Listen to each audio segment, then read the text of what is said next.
Con yêu dấu, ngay giờ này khi con mở lòng lắng nghe, ta muốn thì thầm vào tâm hồn con, để con cảm nhận được ánh sáng từ trời đang chiếu rọi dịu dàng. Trước khi chúng ta bước đi trong hành trình hôm nay, ta muốn nhắc con rằng hãy để lại bình luận phía dưới, chia sẻ lời cầu nguyện để cộng đồng cùng nâng đỡ và hiệp thông. Ta thấy rõ lòng con khát khao sự bình an, khát khao sự thành công lớn lao và khát khao bước đi trong ý định trọn vẹn mà ta đã đặt để cho đời con. Đừng lo sợ điều gì sẽ đến, đừng ngại hãi khi bóng tối vây quanh, vì ta đã chuẩn bị những phước lành kỳ diệu để biến đổi đời con thành nguồn sáng hy vọng. Còn hãy nhớ, sự thành công không đến từ sức riêng, cũng không đến từ sự toan tính trần gian, nhưng đến từ bàn tay ta đang âm thầm hướng dẫn từng bước con đi. Hãy để trái tim con nghỉ ngơi trong sự hiện diện ta, để hơi thở con hòa vào nhịp yêu thương ta, và để linh hồn con được chữa lành trong ánh sáng thánh khiết. Ta phán với con rằng mỗi giọt nước mắt con rơi không vô ích trước mắt ta, bởi vì chúng đều trở thành hạt giống nảy mầm phước lành và sự phục hồi mạnh mẽ. Hãy tin rằng những khó khăn con đối diện không phải để hủy diệt con, nhưng để rèn luyện đức tin và mở ra những cánh cửa thành công lớn lao mà con chưa từng tưởng tượng. Ta là đấng mở đường khi con nghĩ không còn lối thoát. Ta là đấng dựng xây khi mọi thứ chung quanh đổ nát. Và ta là đấng chữa lành linh hồn con. Mỗi lời cầu nguyện con dâng lên hôm nay, ta nghe thấy, ta thấu hiểu và ta hành động để đổ xuống trên đời con những phước lành lớn lao vượt quá lòng con trông mong. Con hãy cứ kiên định, hãy cứ cầu nguyện và hãy cứ tin cậy, bởi vì sự chậm trễ không phải là sự từ chối, nhưng là sự chuẩn bị tốt nhất cho thành công của con. Khi con nhìn quanh và không thấy dấu hiệu nào, đừng tuyệt vọng, bởi vì phước lành đang đến gần, giống như bình minh ló dạng sau đêm dài tăm tối mịt mùng. Ta muốn con tin rằng thành công ta ban cho con không chỉ vì riêng con, mà còn để con trở thành ánh sáng, nâng đỡ nhiều người khác đang mỏi mệt khổ đau. Con sẽ thấy ta làm cho những điều tưởng chừng vô vọng trở thành niềm hy vọng mới, và những thất bại tưởng chừng cay đắng trở thành bước đệm cho chiến thắng lớn lao. Ta là đấng đã viết nên câu chuyện đời con. Ta biết rõ từng trang sách, và ta phán rằng kết thúc của con sẽ là sự vinh hiển trọn vẹn. Đừng để những lời dối trá từ kẻ thù làm con nản lòng, bởi vì ta đã ban cho con quyền năng để đứng vững và bước đi trong ánh sáng chiến thắng đời đời. Ngay lúc này, ta đặt tay ta trên đầu con, ta ban xuống phước lành, ta ban sự khôn ngoan, và ta mở cánh cửa dẫn con vào mùa thành công mới. Con hãy nhớ rằng không điều gì có thể ngăn cản khi ta mở đường, không quyền lực nào có thể đóng cửa mà ta đã mở, và không ai lấy mất phước lành ta ban. Mọi gian nan con trải qua chỉ là bước đệm để nâng con lên, để con nhìn thấy bàn tay ta đang dắt dìu, và để con kinh nghiệm quyền năng ta rõ ràng hơn. Con hãy vững vàng, bởi vì ngày hôm nay ta đang đặt trước con một tương lai đầy phước hạnh, một thành công vượt trên sự hiểu biết, và một mùa gặt chan chứa phước lành. Con hãy ngẩng đầu lên, vì ta đang đến gần, không phải để khiển trách con, nhưng để ban cho con sự sống, sự bình an và phước lành viên mãn. Ta biết những lúc con cảm thấy yếu đuối, tưởng như mình không còn sức lực, nhưng chính trong yếu đuối, quyền năng ta trở nên trọn vẹn, nâng con đứng dậy. Đừng nghi ngờ tình yêu ta dành cho con, bởi vì ta đã yêu con bằng tình yêu đời đời, một tình yêu không bao giờ thay đổi hay phai nhạt. Khi cánh cửa này đóng lại, ta đã chuẩn bị cánh cửa khác, rộng lớn và sáng tươi hơn, để con bước vào và nhận lấy phước lành thành công lớn lao.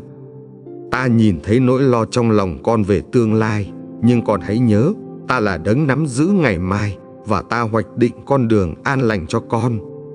Hãy để lòng con được tràn đầy niềm tin, vì ta không bao giờ từ bỏ con, ta không bao giờ rời xa con, và ta luôn đồng hành cùng con. Con hãy tập trung vào lời hứa ta, thay vì nhìn vào sự giới hạn, bởi vì ta có quyền năng vượt xa, biến điều không thể thành điều có thể ngay tức thì. Ta phán với con, sự thành công mà ta ban cho con không chỉ là vật chất mà còn là sự vững mạnh trong đức tin và niềm hy vọng. Thành công thật sự đến từ việc con bước đi trong ý muốn ta, để đời sống con trở thành chứng nhân, phản chiếu ánh sáng vinh hiển của ta giữa thế gian. Hãy tin rằng khi con đặt ta làm trung tâm, mọi lĩnh vực đời sống con sẽ được vững vàng và phước lành của ta sẽ tuôn đổ không ngừng nghỉ. Con không cần so sánh mình với ai khác, bởi vì ta đã tạo dựng con cách độc nhất và phước lành ta chuẩn bị cũng riêng biệt dành cho con. Những điều con đã mất, ta sẽ phục hồi gấp bội, và những điều con từng đau đớn, ta sẽ biến thành chứng cớ quyền năng để nhiều người được khích lệ. Ta ban cho con đôi mắt đức tin để con nhìn xa hơn hiện tại, thấy rõ rằng vinh quang đời con sẽ sáng ngời vì ta đang hành động mạnh mẽ. Con hãy bước đi từng ngày với lòng biết ơn, vì lòng biết ơn mở ra cánh cửa để phước lành từ trời tuôn xuống và biến đổi mọi hoàn cảnh khó khăn. Hãy cầu nguyện không ngừng, bởi vì cầu nguyện chính là chìa khóa mở ra kho tàng phước hạnh và giúp con nhận được sức mạnh mới để tiếp tục vững vàng. Ta phán với con, hôm nay là ngày ta mở đường, hôm nay là ngày ta ban phước, và hôm nay là ngày ta đưa con vào thành công. Đừng sợ hãi khi con thấy mọi thứ chưa thay đổi, bởi vì công việc ta đang thực hiện trong sự thầm lặng và rồi sẽ bùng nổ bằng những điều kỳ diệu. Ta đang nhắc con rằng mùa cũ đã qua đi và một mùa mới đầy hy vọng, đầy thành công và đầy sự đột phá đang mở ra trước mắt con. Con hãy chuẩn bị lòng mình để đón nhận dòng sông phước hạnh, vì ta đang đổ xuống dư dật, không thiếu điều gì và không ai có thể ngăn cản. Ta yêu con và chính tình yêu ấy sẽ giữ con vững vàng, nâng con lên và đưa con vào thành công lớn lao mà ta đã định sẵn cho con. Con yêu dấu, ta muốn con biết rằng những thử thách con đang trải qua không phải là dấu hiệu ta bỏ rơi, mà là bước chuẩn bị cho phước lành lớn lao. Đôi khi con nhìn thấy mình bị chậm lại, tưởng như con đường khép kín, nhưng trong sự tĩnh lặng ấy, ta đang sắp đặt mọi điều tốt nhất cho đời con. Con hãy kiên nhẫn chờ đợi, bởi vì hạt giống đức tin cần thời gian nảy mầm, và mùa gặt thành công chỉ đến khi thời điểm ta định đã trọn vẹn. Đừng để sự nản lòng khiến con bỏ cuộc, bởi vì ngay trong bóng tối, ánh sáng ta đang rực cháy, soi đường cho con bước đến chiến thắng huy hoàng. Ta đã nghe thấy tiếng kêu cầu của con, từng lời cầu nguyện thầm lặng, từng giọt nước mắt âm thầm đều đã chạm đến ngai ta trên thiên đàng. Con hãy tin rằng không có một lời cầu nguyện nào vô ích, bởi vì ta là đấng ghi nhớ và ta sẽ đáp lời theo cách tốt nhất cho con. Khi con yếu đuối, ta chính là sức mạnh. Khi con ngã quỵ, ta nâng con dậy. Khi con tuyệt vọng, ta rót niềm hy vọng mới vào lòng con. Đừng nghi ngờ tình yêu ta, vì tình yêu ta không đổi thay, luôn bao phủ con và luôn làm cho mọi sự hiệp lại thành ích lợi cho con. Ngay cả khi con không hiểu hết, hãy bước đi bằng đức tin, vì đức tin mở ra cánh cửa nơi phước lành ta đã chuẩn bị chờ đợi con. Ta phán với con, thành công của con sẽ không dựa vào sức riêng, nhưng dựa vào bàn tay quyền năng và kế hoạch hoàn hảo mà ta đã vạch ra. Còn hãy nhớ, ta là đấng khởi đầu và ta cũng là đấng hoàn tất. Ta sẽ làm trọn công việc ta đã khởi sự trong đời con. Ta đã ban cho con tài năng, đã đặt trong con giấc mơ, và ta muốn thấy con dùng tất cả để tôn vinh danh ta giữa thế gian. Đừng để sợ hãi cướp mất ơn phước, bởi vì sợ hãi không đến từ ta, nhưng tình yêu, sức mạnh và tinh thần bình an ta ban sẽ giữ con. Còn hãy tập trung vào ánh sáng ta, thay vì nhìn vào bóng tối, bởi vì ánh sáng ta đủ để xua tan mọi u sầu và mở lối thành công. Khi con đặt lòng tin nơi ta, con sẽ thấy những cánh cửa khép kín bỗng nhiên mở ra và những cơ hội bất ngờ đến như phép lạ kỳ diệu. Ta phán rằng con sẽ không bị xấu hổ, con sẽ không bị bỏ rơi, và con sẽ thấy phước lành ta ban vượt quá mọi sự con hằng mong đợi.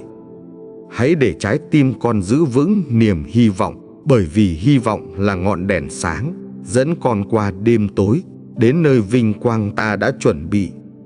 Con đừng quên, mỗi ngày con sống là món quà, và ta muốn con dùng ngày ấy để gieo tình yêu, gieo sự tử tế và gieo hạt giống đức tin bền vững. Hãy tin rằng mọi thử thách sẽ trở thành chứng cớ để đời con kể lại câu chuyện về lòng nhân từ, sự thành tín và quyền năng tuyệt vời của ta. Con ơi, hôm nay ta nhắc lại với con, ta là nguồn sức mạnh, nguồn phước hạnh và là đấng dẫn con đến thành công, không ai có thể lấy đi.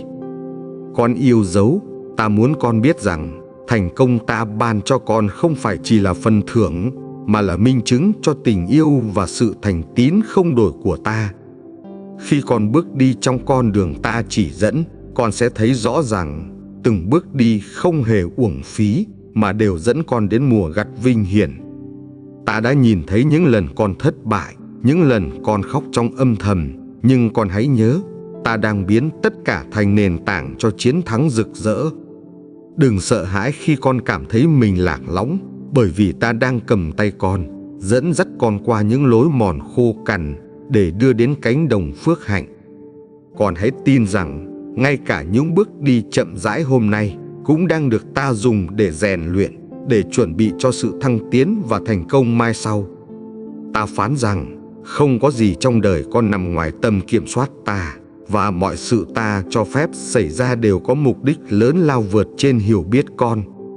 Hãy vững lòng, bởi vì sự chờ đợi không vô ích, và những lời hứa ta đã phán chắc chắn sẽ ứng nghiệm.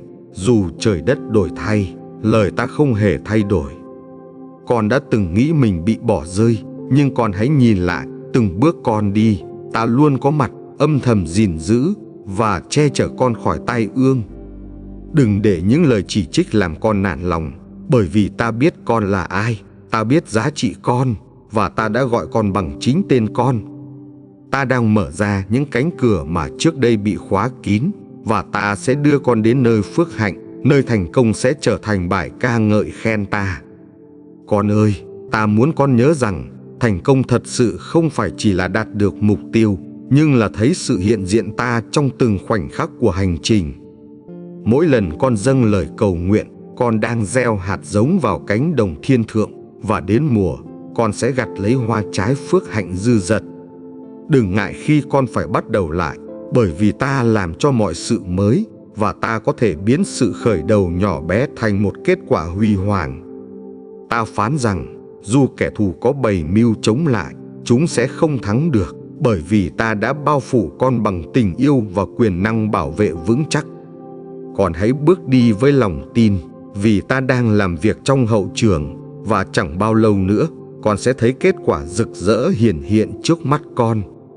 Ta không chỉ muốn ban cho con thành công nhất thời, nhưng một thành công bền vững, gắn liền với sự bình an và niềm vui đến từ sự hiện diện ta. Hãy để lòng con luôn gắn chặt trong ta, bởi vì khi con ở trong ta, con sẽ sinh nhiều hoa trái, và thành công sẽ tuôn đổ không dứt. Con đừng quên rằng, ta đã chọn con từ trước buổi sáng thế, ta đã định cho con một kế hoạch lớn, và không ai có thể thay đổi điều ấy. Ngay lúc này, ta đặt trong tim con sự bảo đảm rằng con sẽ thành công lớn, không bởi sức con, nhưng bởi ân điển ta bao phủ và dẫn dắt con. Con yêu dấu, hãy cứ tin, cứ cầu nguyện và cứ kiên định, bởi vì ta đã phán, và ta sẽ làm trọn cho đến khi con bước vào phước lành viên mãn. Con yêu dấu, ta muốn con biết rằng hành trình con đang đi không chỉ đơn thuần là bước đi bình thường, mà là hành trình thiêng liêng ta đã hoạch định sẵn. Mỗi bước con đi, ta đều quan sát, mỗi lời con thở than, ta đều lắng nghe, và mỗi giọt nước mắt rơi, ta đều ghi khắc trong lòng. Đừng nghĩ rằng con chỉ là một hạt bụi nhỏ bé, bởi vì trong mắt ta, con vô giá, và con chính là viên ngọc quý trong tay ta. Ta đã đặt trong con một kho tàng, đó là đức tin, niềm hy vọng và tình yêu, để con có thể vượt qua mọi thử thách trong đời này. Hãy tin rằng, khi con cầu nguyện, cả thiên đàng chuyển động, và ta sai thiên sứ đến nâng đỡ, để con không gục ngã giữa những sóng gió chập trùng. Con ơi, sự thành công con tìm kiếm không phải là giấc mơ xa vời, nhưng là điều ta đã chuẩn bị để con bước vào đúng thì giờ ta ấn định. Ta phán rằng không có thử thách nào là vô nghĩa, Không có vết thương nào là bỏ phí, bởi vì tất cả sẽ trở thành chứng cớ về quyền năng ta trong đời con. Con hãy đứng vững, vì ta không kêu gọi con để thất bại, ta kêu gọi con để chiến thắng và để trở thành ánh sáng rạng ngời trong thế gian. Ta biết có lúc con mệt mỏi, tưởng như buông xuôi, nhưng chính lúc ấy, bàn tay ta đặt trên con và ta ban sức mạnh mới cho con. Đừng để kẻ thù gieo vào lòng con sự nghi ngờ, bởi vì ta đã hứa rằng ta sẽ ở cùng con mọi ngày cho đến tận thế. Con hãy nhớ, mỗi cánh cửa đóng lại là cơ hội ta chuẩn bị cho một cánh cửa lớn hơn, và cánh cửa ấy sẽ mở ra khi thời điểm đến.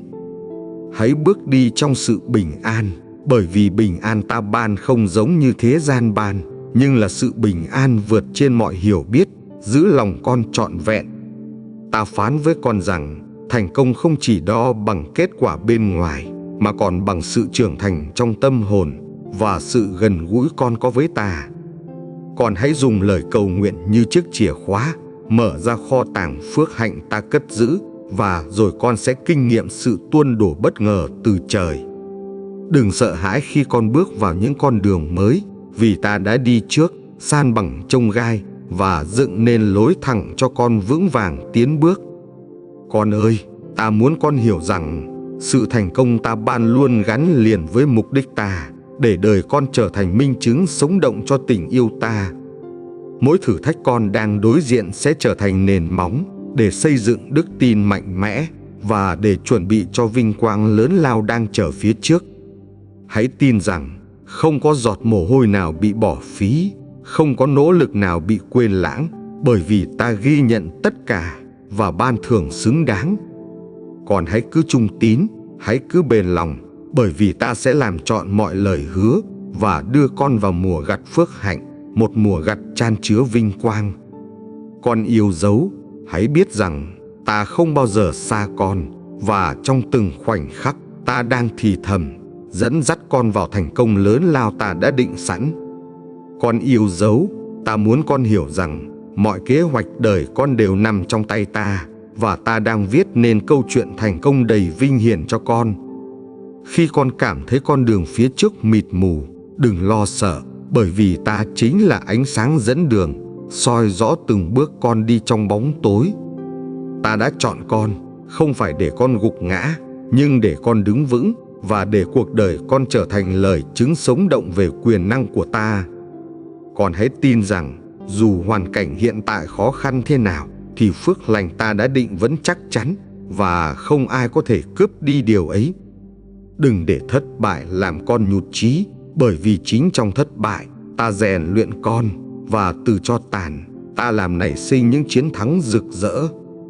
Con ơi, ta phán rằng, khi con trung tín với điều nhỏ, ta sẽ giao cho con việc lớn, và sự thành công sẽ tuôn tràn trên con cách bất ngờ.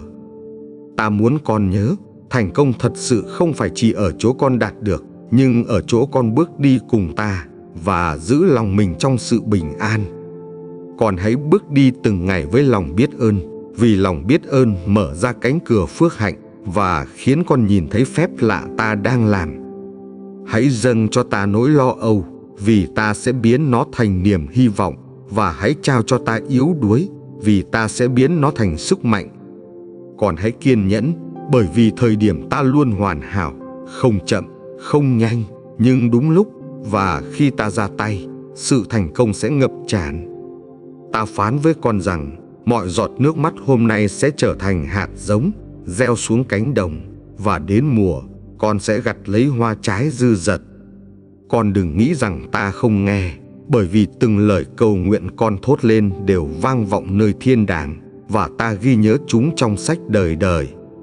Ta đã đặt trong con sức mạnh của đức tin, để con có thể vượt qua núi non, và ta đã ban cho con sự can đảm để bước vào chiến thắng. Đừng để nghi ngờ ngăn cản con, bởi vì đức tin là chìa khóa mở cửa trời, và khi con tin, con sẽ thấy phép lạ ta hành động. Con ơi, ta muốn con hiểu rằng, sự thành công ta ban không bao giờ tạm bợ, nhưng là sự thành công bền vững, có nền móng trong tình yêu đời đời của ta. Hãy để lời ta trở thành ngọn đèn, soi sáng bước con, vì chỉ trong lời ta, con mới tìm thấy sự hướng dẫn chắc chắn và bình an trọn vẹn.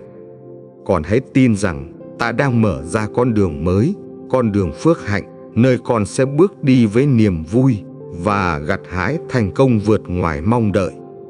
Ta phán rằng con sẽ là đầu chứ không phải đuôi, con sẽ ở trên chứ không ở dưới, bởi vì ta đã chọn và sức dầu trên con. Con yêu dấu, hãy giữ lòng mình kiên định, đừng nao núng, bởi vì ta đang bước đi bên con và ta sẽ đưa con vào thành công viên mãn. Ngay lúc này, ta phủ đầy phước hạnh trên con, ta ban sự bình an, sự khôn ngoan và sức mạnh để con tiếp tục hành trình trong chiến thắng vinh hiển. Con yêu dấu, ta muốn con biết rằng từng ngày con sống không hề vô nghĩa, nhưng là một phần trong kế hoạch thánh khiết ta đã dựng nên cho đời con. Khi con mở mắt thức dậy vào buổi sáng, đó không chỉ là một ngày mới, mà là món quà và cơ hội ta ban để con bước vào thành công. Đừng để những lo âu làm con mất niềm vui, bởi vì ta là đấng chăm sóc, ta biết rõ con cần gì và ta sẽ chu cấp đầy đủ cho con. Con hãy nhớ rằng phước hạnh ta ban không chỉ dành cho riêng con, mà còn để qua đời con, nhiều người khác sẽ được chạm đến ánh sáng yêu thương.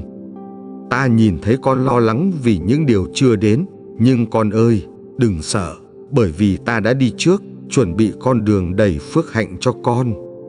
Con đừng ngại khi đối diện khó khăn, vì chính trong hoạn nạn ta rèn luyện đức tin, và từ thử thách ta làm phát sinh một mùa thành công rực rỡ.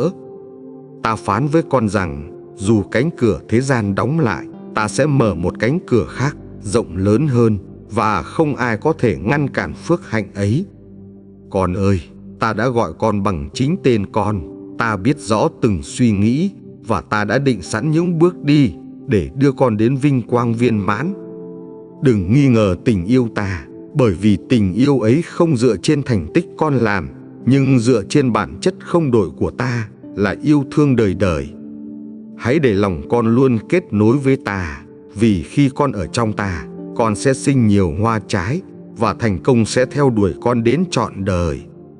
Con đừng sợ hãi trước sự chậm trễ, vì sự chậm trễ không phải là sự từ chối, nhưng là thì giờ ta chuẩn bị điều tốt nhất, vượt xa mong đợi của con. Ta đã thấy con trung tín trong những việc nhỏ, và ta hứa rằng ta sẽ nâng con lên, giao cho con những việc lớn lao và ban phước gấp bội. Con hãy bước đi trong sự tự tin, bởi vì ta đang ở cùng, và khi ta ở cùng, không quyền lực nào có thể chống lại hay cướp đi phước hạnh của con. Đừng để quá khứ trói buộc con, bởi vì ta đã xóa sạch lỗi lầm, và ta ban cho con khởi đầu mới, đầy hy vọng và đầy chiến thắng.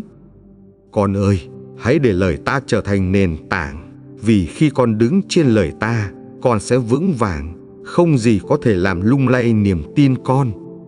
Ta phán rằng con không phải sống trong thiếu thốn, bởi vì ta là đấng chăn hiền lành, ta chu cấp mọi điều cần, và ta ban sự thịnh vượng viên mãn.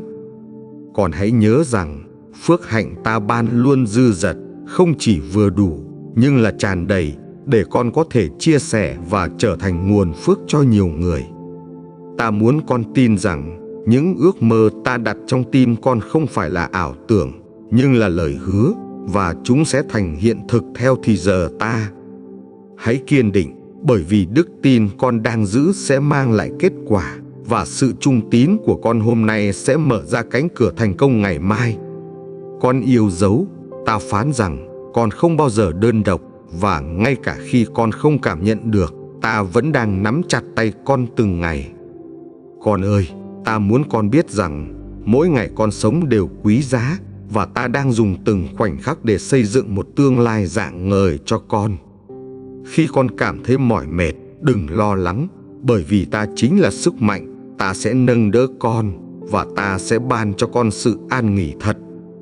Ta phán với con rằng mọi bước con đi đều có ý nghĩa, và không điều gì con làm trong sự trung tín lại trở nên vô ích trước mặt ta. Hãy nhớ, sự thành công không chỉ đến từ kết quả, nhưng từ hành trình, nơi con học biết dựa vào ta, và nơi con kinh nghiệm tình yêu ta sâu sắc hơn. Đừng sợ hãi khi con đối diện những thử thách bất ngờ, bởi vì ta đã ở đó trước, dọn đường và biến những điều khó khăn thành bàn đạp cho chiến thắng. Ta nhìn thấy những lần con ngã quỵ, nhưng con ơi, chính trong những giây phút ấy, ta đã bồng ẵm con và che chở con khỏi sự hủy diệt. Con hãy biết rằng, phước hạnh ta ban luôn dư dật, không thiếu thốn, không cạn kiệt và không bị giới hạn bởi hoàn cảnh hay sự bất công trong trần gian. Ta phán rằng, con sẽ thành công lớn, không phải nhờ mưu lược riêng, nhưng bởi vì ta đang hành động, mở ra những cánh cửa mà con chưa bao giờ nghĩ đến. Con hãy giữ lòng mình khiêm nhường, bởi vì sự khiêm nhường là chìa khóa, mở ra ân điển dư dật và giữ cho phước hạnh bền vững đời đời trong con. Đừng quên rằng, ta là đấng đã dựng nên trời đất, và nếu ta gìn giữ cả vũ trụ, ta càng chắc chắn gìn giữ và chu cấp đầy đủ cho con. Con ơi, ta muốn con nhớ rằng, mọi lời hứa ta đều chân thật, chúng không bao giờ rơi xuống đất vô ích, nhưng chắc chắn ứng nghiệm đúng thì giờ ta định. Khi con yếu đuối, hãy đến gần ta, bởi vì sức mạnh ta trở nên trọn vẹn trong sự yếu đuối, và ta sẽ biến yếu đuối con thành vinh quang rực rỡ. Con hãy tin rằng, không một vũ khí nào chế tạo để chống lại con sẽ thành công, bởi vì ta đã bao phủ con bằng sự bảo vệ đời đời của ta. Ta phán với con rằng, sự thành công không phải để con kiêu ngạo, nhưng để con trở thành nhân chứng, khiến mọi người nhìn vào và tôn vinh danh ta.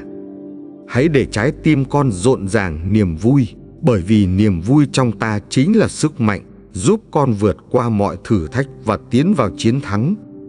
Con đừng để bóng tối che mờ tầm nhìn, bởi vì ánh sáng ta đang soi dẫn, và tương lai con sẽ bừng sáng rực rỡ bởi vinh quang ta.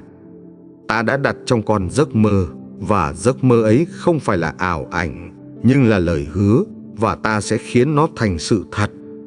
Hãy bước đi từng ngày trong đức tin, bởi vì đức tin chính là nhịp cầu, nối con với phép lạ, và mở lối cho phước hạnh tuôn đổ.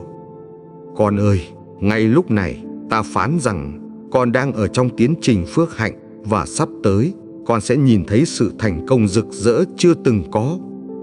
Con hãy giữ lòng trung tín, kiên định trong lời cầu nguyện, bởi vì ta đã nghe, ta đã định, và ta sẽ hành động cho đến khi phước hạnh trọn vẹn giáng xuống.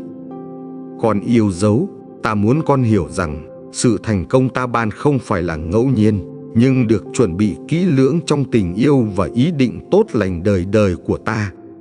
Khi con nhìn thấy mọi cánh cửa đóng lại, đừng tuyệt vọng, bởi vì ta chính là đấng mở ra những cánh cửa mới, rộng lớn hơn, không ai có thể ngăn cản. Ta biết con đã mỏi mệt vì chờ đợi, nhưng con ơi, sự chờ đợi không vô ích, vì ta dùng nó để rèn luyện con và chuẩn bị cho phước hạnh lớn lao. Đừng để những tiếng nói tiêu cực làm con nghi ngờ, bởi vì ta đã phán, lời ta chắc chắn ứng nghiệm, và phước hạnh của con sẽ đến đúng thì giờ. Con hãy nhớ rằng, ta là đấng thành tín, và ta không bao giờ thay đổi. Tình yêu ta dành cho con vẫn nguyên vẹn, hôm qua, hôm nay, và cho đến đời đời. Khi con cầu nguyện, hãy tin rằng lời cầu nguyện không biến mất, nhưng chúng trở thành hương thơm, dâng lên ngai ta, và mở ra kho tàng phước hạnh. Ta phán rằng, con sẽ thấy phép lạ trong đời sống, con sẽ thấy những điều tưởng chừng không thể, trở nên có thể, bởi vì ta hành động thay cho con. Đừng nghĩ rằng con phải một mình gánh vác, bởi vì ta đang ở ngay bên, chia sẻ gánh nặng, và làm cho vai con trở nên nhẹ nhàng, bước chân vững vàng. Con ơi, sự thành công ta ban sẽ không làm con mệt mỏi, nhưng sẽ đem đến sự bình an, bởi vì phước hạnh ta thêm vào không kèm theo sầu não. Hãy để lòng con tràn đầy đức tin, vì đức tin là chìa khóa, mở ra cánh cửa phép lạ, và khiến con nhận được điều ta đã định sẵn. Con hãy tin rằng, quá khứ không định nghĩa con, thất bại không hủy diệt con, bởi vì ta là đấng biến cho tàn thành vẻ đẹp, và biến nước mắt thành niềm vui. Đừng sợ hãi khi con chưa thấy kết quả, bởi vì công việc ta đang làm là công việc âm thầm, nhưng đến thời điểm, nó sẽ bùng nổ như bình minh rực sáng. Con hãy bước đi trong sự trông cậy, vì trông cậy giúp con đứng vững, và khi con trông cậy nơi ta, con sẽ không bao giờ thất vọng hay xấu hổ. Ta phán rằng phước hạnh của con không đến chậm trễ, nhưng đến đúng lúc, và khi đến, nó sẽ dư dật, khiến con ngạc nhiên trong niềm vui khôn tả. Con ơi, hãy dâng cho ta những ước mơ, vì ta muốn biến chúng thành sự thật, và ta có thể làm vượt quá mọi điều con cầu xin hay suy tưởng. Hãy để lời ta trở thành sức mạnh, nuôi dưỡng linh hồn con, bởi vì chỉ trong lời ta, con mới tìm thấy sự dẫn dắt chắc chắn cho con đường thành công. Đừng để lòng con dao động khi bão tố vây quanh, bởi vì ta chính là nơi trú ẩn an toàn, và ta sẽ giữ con đứng vững trong mọi hoàn cảnh. Con hãy tin rằng khi ta phán phước hạnh, không một thế lực nào có thể cản trở, bởi vì lời ta mang quyền năng, và nó sẽ làm trọn điều ta muốn. Ngay lúc này, ta đang chuẩn bị con bước vào một mùa mới, mùa của sự thăng tiến, mùa của sự thành công, và mùa của những phép lạ kỳ diệu. Con yêu dấu, hãy giữ lòng trung tín, bởi vì trung tín trong điều nhỏ sẽ mở ra phước hạnh lớn lao, và sẽ đưa con vào thành công rạng ngời ta đã định sẵn.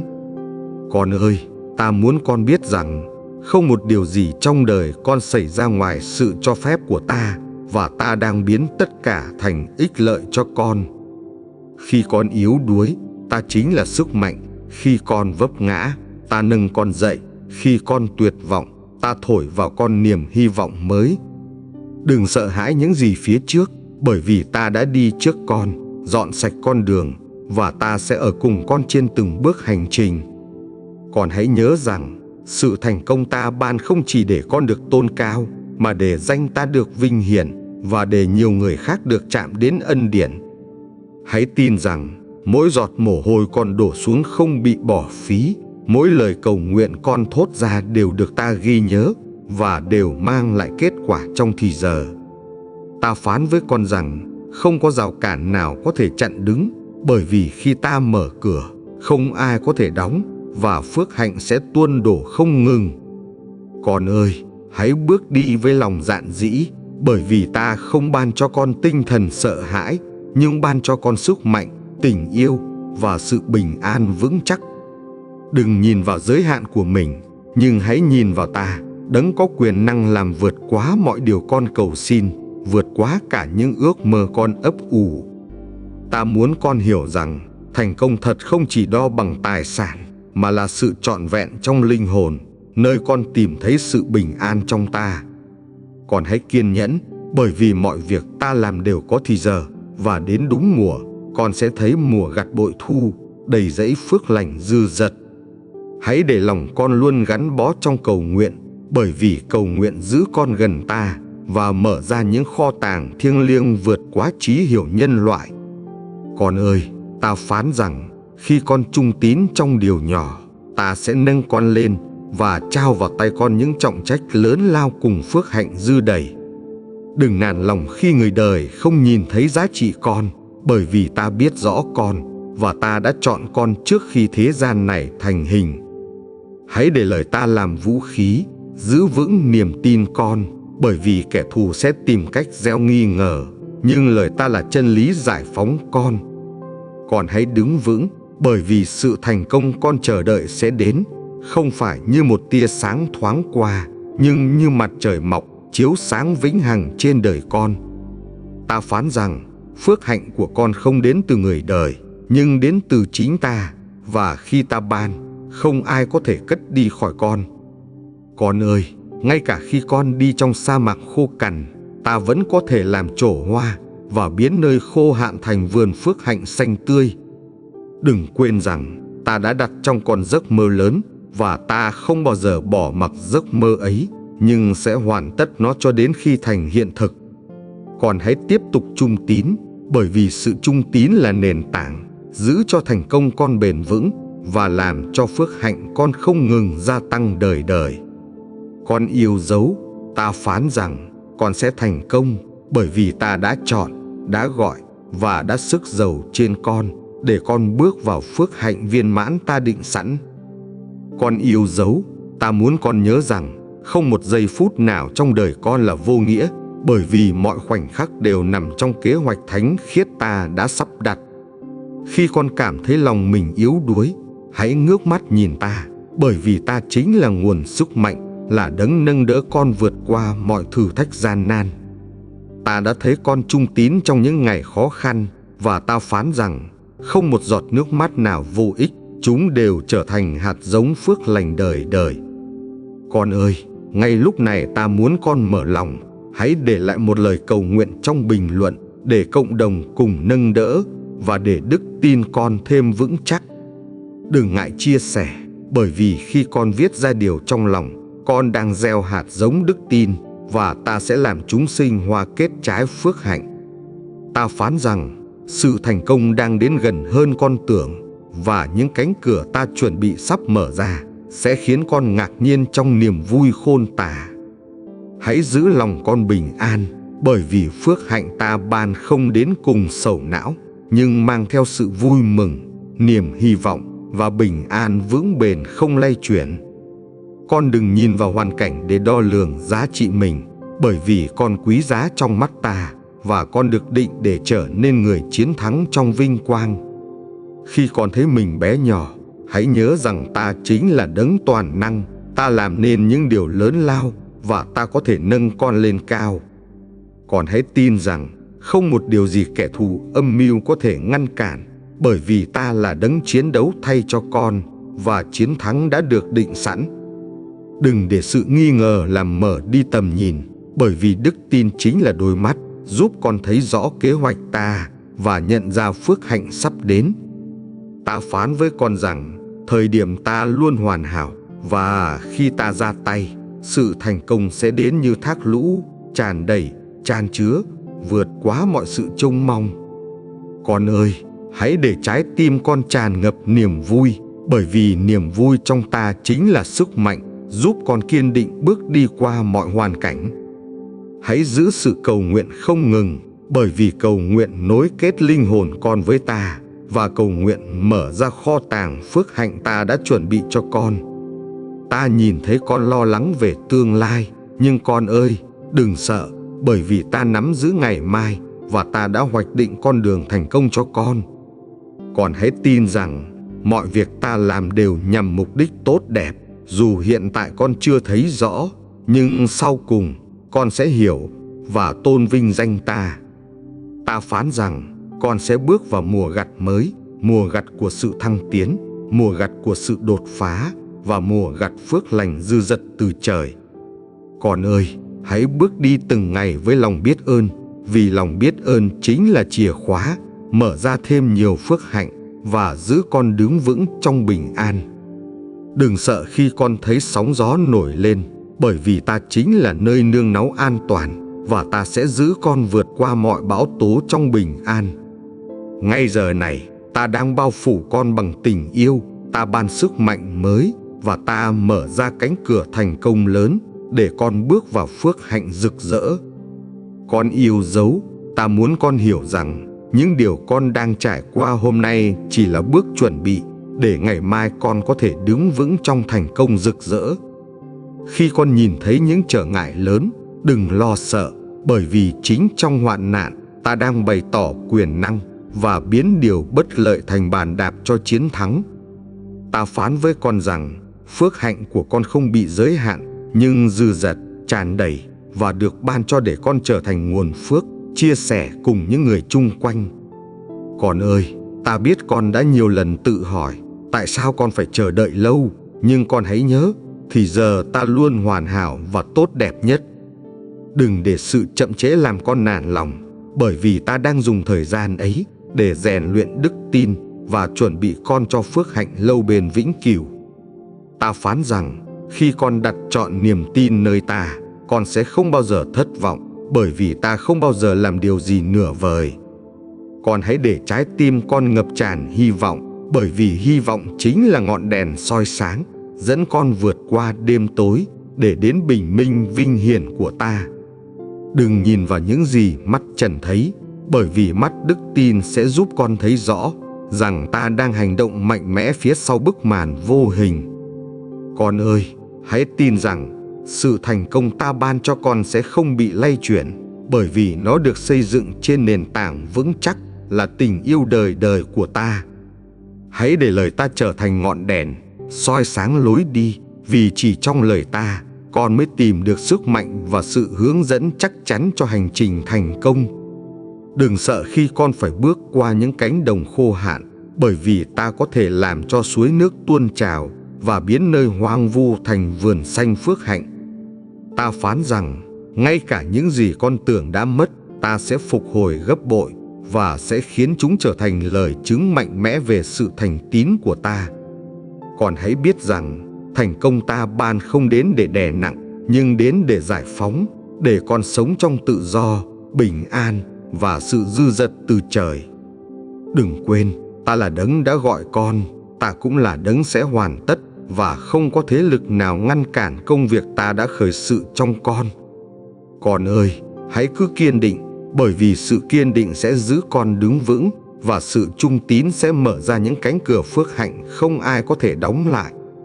Hãy để tấm lòng con luôn ca ngợi, bởi vì ngợi khen là sức mạnh, và khi con ngợi khen, con sẽ thấy xiềng xích tan rã và phước hạnh tuôn đổ. Ta phán rằng, phước hạnh sắp đến sẽ vượt ngoài trí hiểu, và con sẽ đứng kinh ngạc khi thấy những điều ta làm vượt xa mọi sự mong chờ của con. Con hãy chuẩn bị tấm lòng, bởi vì mùa mới đã đến, mùa thành công, mùa gặt hái, và mùa của sự đột phá lớn lao ta đã định sẵn cho con. Ngay giờ này, ta đang phủ đầy tình yêu trên con, ta ban cho con sức mạnh mới, và ta mở lối cho con bước vào phước hạnh viên mãn.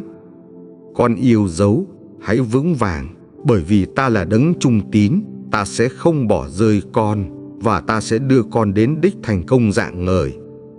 Con yêu dấu, ta muốn con biết rằng, mọi lời hứa ta dành cho con không bao giờ thay đổi, và chắc chắn ứng nghiệm đúng thì giờ ta đã định sẵn. Khi con thấy mình đang ở giữa hoạn nạn, đừng run sợ, bởi vì chính trong khó khăn ấy, ta sẽ bày tỏ quyền năng và biến thử thách thành chiến thắng huy hoàng. Ta phán với con rằng, đừng ngước nhìn hoàn cảnh, nhưng hãy ngước nhìn ta, bởi vì ánh mắt ta đầy tình yêu và luôn soi sáng lối con bước đi. Con ơi, ta đã viết sẵn chương trình cuộc đời con, và trong từng trang sách, ta đã ấn định cho con một kết thúc đầy vinh quang và phước hạnh. Hãy tin rằng, con không đi lạc, bởi vì ta là đấng chăn hiền lành, luôn dẫn dắt, luôn bảo vệ, và luôn đưa con về đúng đường lối của ta. Đừng để những tiếng nói của kẻ thù gieo vào lòng con sự nghi ngờ, bởi vì ta đã phán, và lời ta là chân lý không hề đổi thay. Còn hãy đứng vững, vì dù bão tố có nổi lên, ta vẫn là nơi trú ẩn, và bàn tay quyền năng ta vẫn nâng đỡ con qua từng cơn sóng dữ. Khi con nhìn lại, con sẽ thấy ta chưa từng rời xa, và chính ta đã cõng con trên vai trong những lúc con tưởng mình kiệt sức gục ngã. Con ơi, hãy nhớ rằng, sự thành công ta ban không chỉ đến trong một khoảnh khắc, nhưng là hành trình từng bước dẫn con đến chỗ trọn vẹn trong ta. Hãy để lòng con luôn tràn ngập lời cảm tạ, bởi vì lòng biết ơn mở ra cánh cửa, khiến phước hạnh chảy xuống và giữ cho linh hồn con vững vàng. Ta phán rằng, không có sự chậm trễ nào là vô nghĩa, nhưng trong từng phút giây, ta đang sắp đặt và chuẩn bị cho con phước hạnh vượt quá trí hiểu. Con hãy tin rằng, không một thử thách nào có thể cướp đi niềm vui nếu lòng con gắn chặt nơi ta, bởi vì ta là nguồn vui không bao giờ tắt. Khi con cầu nguyện, hãy tin rằng thiên đàng chuyển động, và mọi lời con thốt ra đều được ta lắng nghe, và ta đang hành động theo ý tốt lành. Con ơi, hãy mạnh mẽ, bởi vì ta đã ban cho con tinh thần can đảm, không phải sợ hãi, nhưng để con sống tự do và bước đi trong vinh quang. Đừng nhìn vào thất bại đã qua, bởi vì quá khứ không định nghĩa con, nhưng tương lai ta ban mới là nơi con tìm thấy sự hy vọng và thành công. Hãy để lời ta trở thành vũ khí, giữ vững con trong mọi cuộc chiến, và giúp con nhận biết rằng ta luôn là đấng bảo vệ linh hồn con. Con ơi, ta phán rằng, thành công của con không đến nhờ con người, nhưng đến từ ta, và khi ta ban, không ai có thể lấy đi khỏi con. Hãy tin rằng, phước hạnh của con không chỉ vừa đủ, nhưng luôn dư dật để con có thể chia sẻ và trở thành nguồn phước cho nhiều người chung quanh. Con hãy nhớ rằng, chính trong sự trung tín nhỏ bé mỗi ngày, ta sẽ mở ra những cơ hội lớn lao và ta sẽ ban cho con thành công bền vững. Con yêu dấu, ngay lúc này, ta đang tuôn đổ ân điển mới, ban sự bình an và ban sức mạnh để con bước đi dạn dĩ vào mùa thành công rực rỡ. Con ơi, ta muốn con biết rằng không có gì trên đời này có thể ngăn cản kế hoạch ta, bởi vì ta đã ấn định phước hạnh cho con từ thuở ban đầu. Khi con thấy mình bị vây quanh bởi bóng tối, đừng run sợ, bởi vì ánh sáng ta rực rỡ hơn mọi đêm dài và sẽ soi đường cho con tiến bước.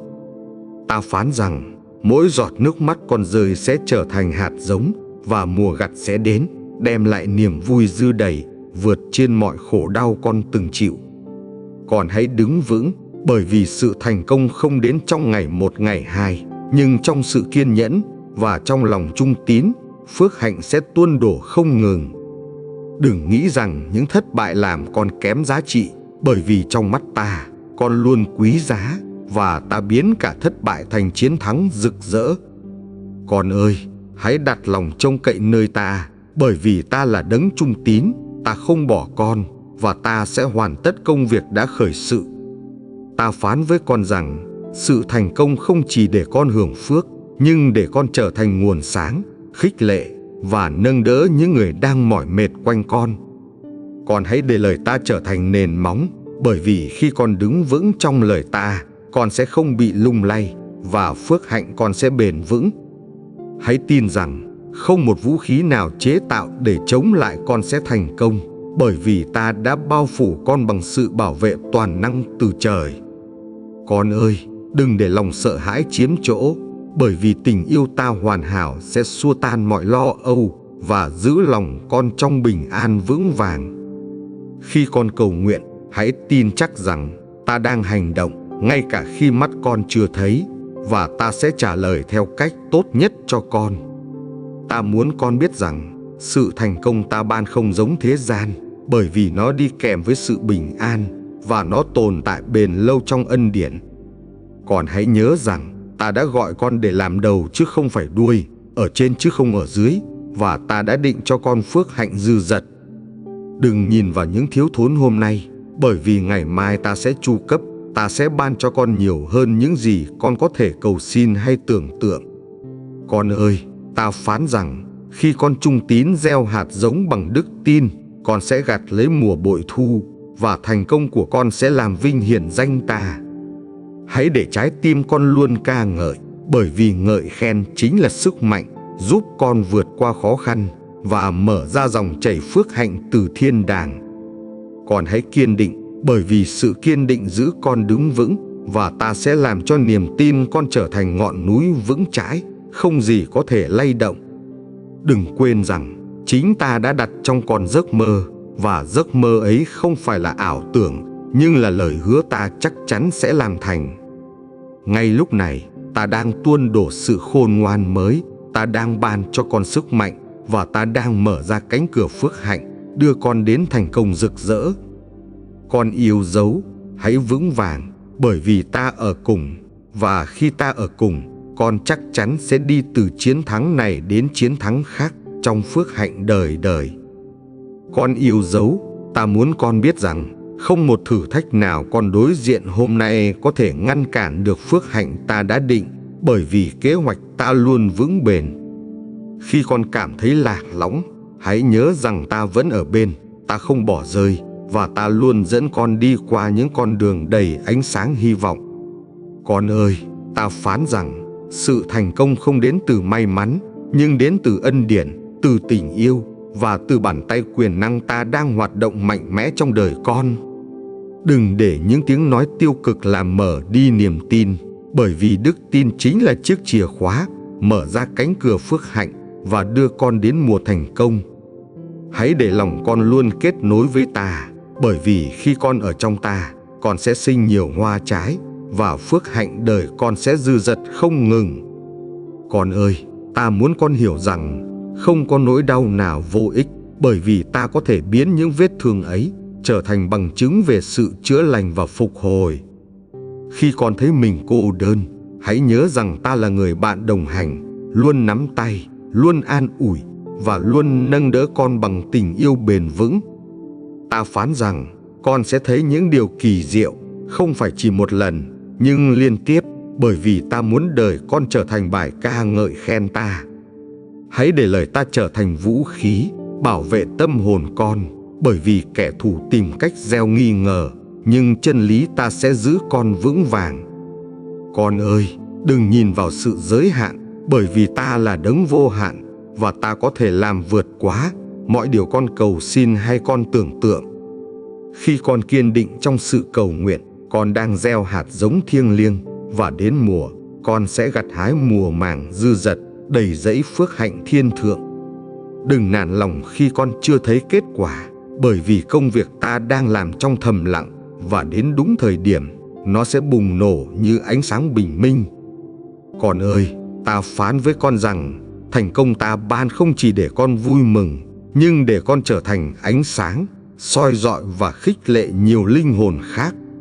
Hãy nhớ rằng, ta đã chọn con, ta đã gọi con, và ta đã sức giàu trên con, để đời con trở thành công cụ vinh hiển cho danh ta.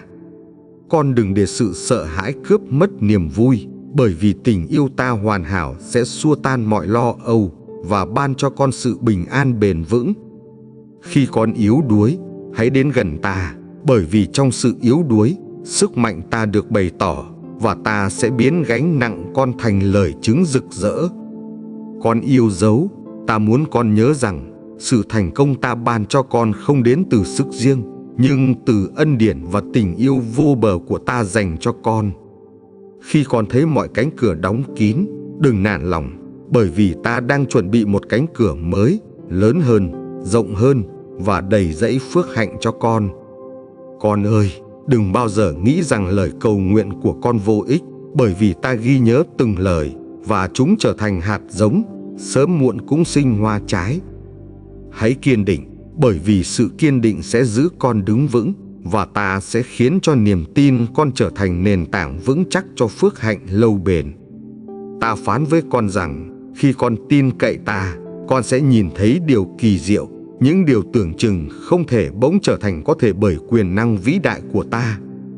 Con hãy để lời ta trở thành hơi thở mỗi ngày, để linh hồn con được nuôi dưỡng, và để tâm hồn con vững vàng trước những thử thách đang vây quanh.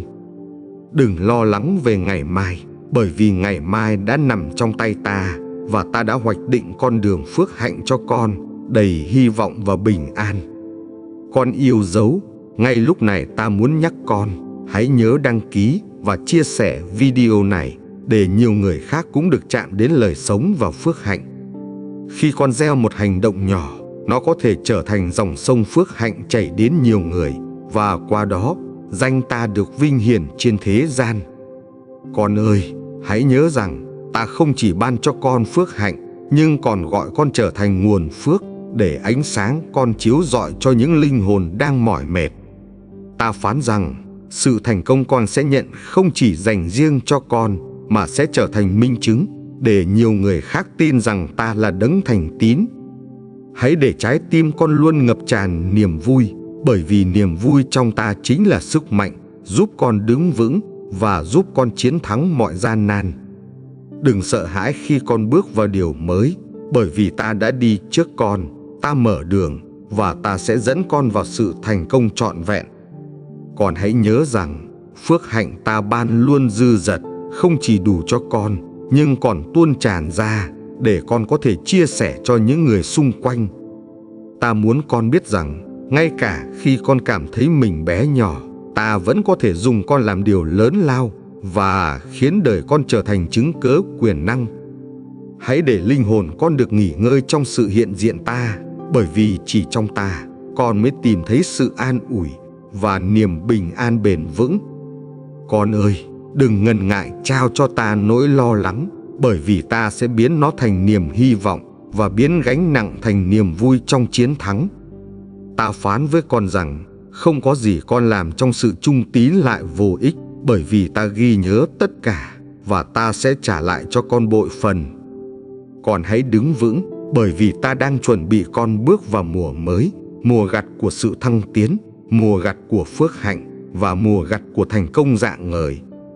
Ngay giờ này, ta đang đặt tay ta trên con, ban cho con sự khôn ngoan, sức mạnh và lòng can đảm để con bước vào phước hạnh lớn lao ta định sẵn. Ta phán rằng con sẽ nhìn thấy sự đột phá, con sẽ bước vào mùa gặt và con sẽ kinh nghiệm phước hạnh vượt xa những gì con từng cầu xin. Con ơi, hãy giữ lòng trung tín, bởi vì sự trung tín chính là chìa khóa mở ra những cánh cửa thành công và giữ cho phước hạnh con bền vững lâu dài. Ngay lúc này, ta đang rót vào con sự khôn ngoan, ban cho con sức mạnh, và ta đang mở ra con đường mới để con bước vào phước hạnh viên mãn. Con yêu dấu, hãy bước đi với lòng can đảm, bởi vì ta ở cùng con, và khi ta ở cùng, con chắc chắn sẽ thành công trong phước hạnh đời đời của ta. Con yêu dấu, ta muốn con hiểu rằng phước hạnh của con không bị giới hạn bởi hoàn cảnh, nhưng được định sẵn bởi lời hứa ta, và lời hứa ấy không bao giờ thay đổi. Khi con đối diện với những bức tường kiên cố, đừng run sợ, bởi vì ta là đấng phá đổ xiềng xích, mở đường đi qua và đưa con vào mùa thành công. Con ơi, hãy nhớ rằng sự thành công không đến từ nỗ lực riêng, nhưng từ việc con đặt trọn niềm tin nơi ta, đấng là nguồn gốc mọi ân điển. Đừng để những thất bại làm con chùn bước, bởi vì ta đang dùng cả thất bại để dạy con và để chuẩn bị con cho chiến thắng lớn lao sắp đến. Hãy đứng vững, bởi vì ngay cả khi mọi người không nhìn thấy giá trị con, ta vẫn thấy, ta vẫn công nhận, và ta đã gọi con bằng chính tên. Ta phán với con rằng con được dựng nên cho mục đích cao cả, và không thế lực nào, không lời chỉ trích nào có thể hủy bỏ kế hoạch ta đã định. Con ơi, hãy tin rằng ta có thể biến sa mạc khô cằn thành đồng xanh, và ta có thể biến đêm tối dày đặc thành bình minh rực sáng. Đừng quên rằng ta là đấng trung tín, ta không bao giờ thất hứa, và ta sẽ hoàn tất công việc ta đã khởi sự trong đời con. Khi con cầu nguyện, hãy tin chắc rằng thiên đàng chuyển động, bởi vì lời cầu nguyện con không bao giờ vô ích, nhưng mang đến sự thay đổi trong thì giờ ta định. Con hãy để lòng mình bình an, bởi vì bình an ta ban không giống thế gian, nhưng vượt trên mọi hiểu biết, giữ cho tâm hồn con vững vàng không lay động.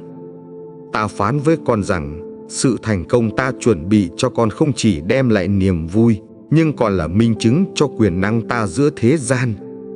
Con ơi, hãy để lời ta trở thành nền tảng, vì chỉ trên nền tảng ấy, con mới có thể xây dựng cuộc đời vững chắc và gặt hái phước hạnh lâu dài.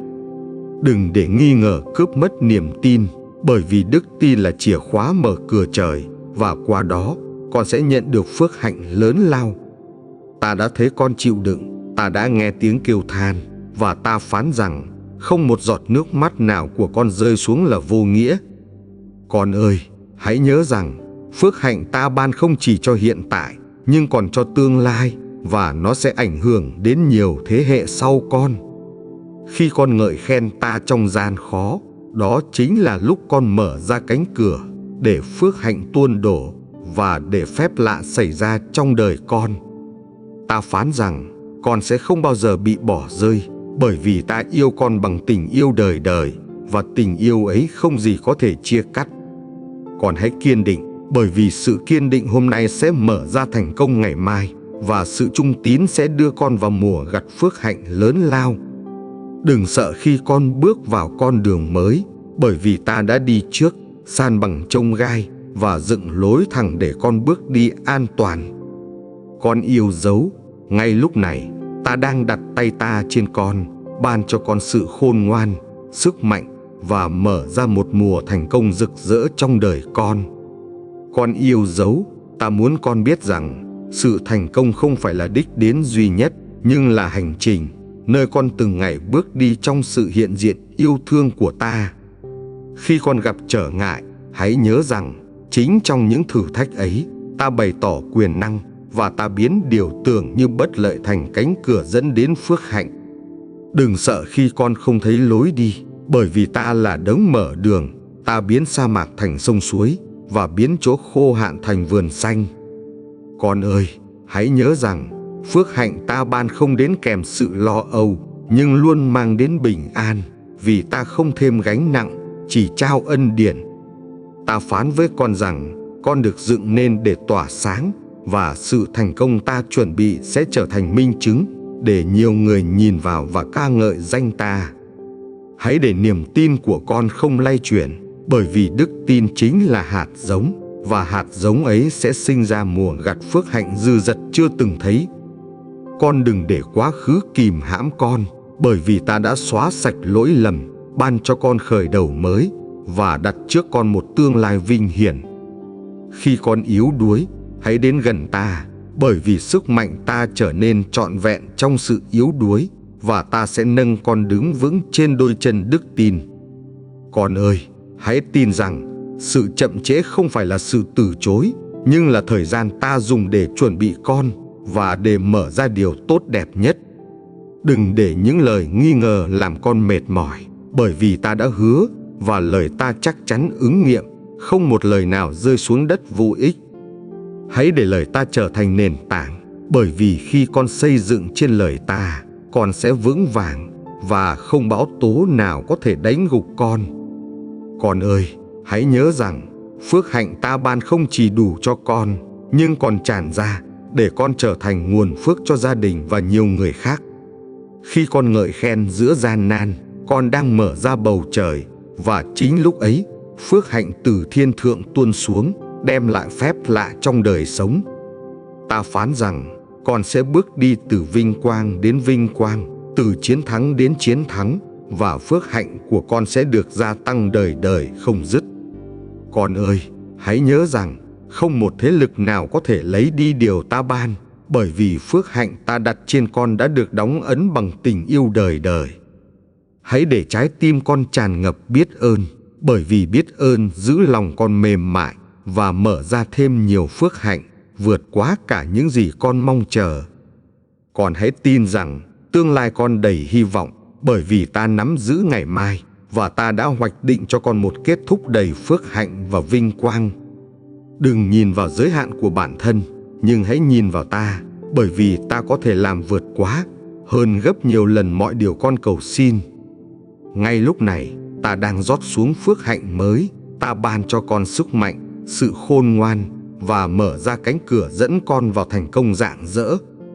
Con yêu dấu, hãy vững vàng, bởi vì ta ở cùng con, và khi ta ở cùng, chắc chắn con sẽ bước vào mùa thành công, đầy dẫy sự bình an và phước hạnh.